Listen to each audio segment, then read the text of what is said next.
Hello বন্ধুরা, আজকে বানানো হচ্ছে চিড়ার পোলাও। চিড়ার পোলাও প্রথমে বাদামগুলোকে রোস্ট করে নিতে হবে, এরপর সাদা তেল গরম করে নিতে হবে। সাদা তেল গরম হয়ে গেলে তার মধ্যে এলাচ, দারচিনি, তেজপাতা দিয়ে দিতে হবে। এরপর সাদা জিরে ফোড়ন দিতে হবে।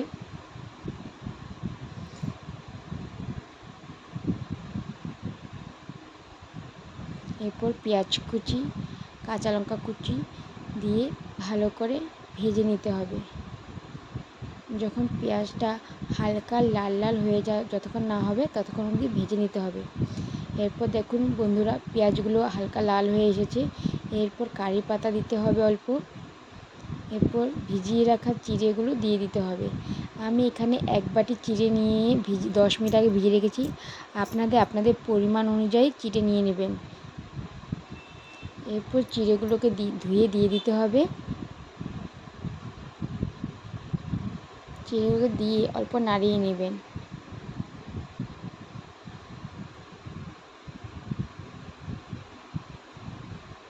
এরপর হলুদ গুঁড়ো,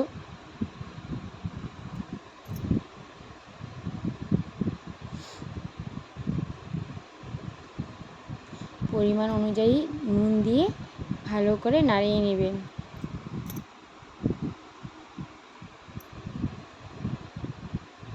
এরপর এটার মধ্যে সামান্য পরিমাণে আদা বাটা দিয়ে দিবেন। এরপর রোস্ট করে রাখা বাদামগুলো দিয়ে দিবেন, দিয়ে ভালো করে নাড়িয়ে নেবেন। আপনারা চাইলে এটার মধ্যে ডিম দিয়েও করতে পারে। ডিমটাকে আগে ভেজে তুলে রাখবেন, এরপর এটার মধ্যে দিয়ে দেবেন, দেখবেন ভালো লাগবে। এরপর যখন দেখবে বাদামগুলো দেওয়ার পর দেখবেন একটু ভাজা ভাজা হয়ে এসেছে, যখন দেখবেন চিড়া পোলাওটা হয়ে আসলো, তখন তার মধ্যে 1 চামচ ঘি দিয়ে দিবেন।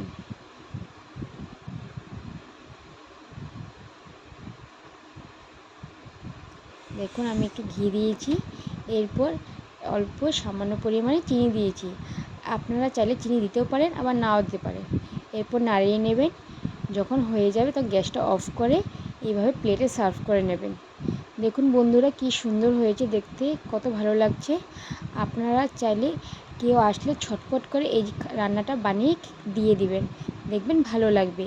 আপনাদের যদি ভিডিওটা ভালো লাগে তাহলে লাইক, কমেন্ট এন্ড শেয়ার করবেন। ধন্যবাদ।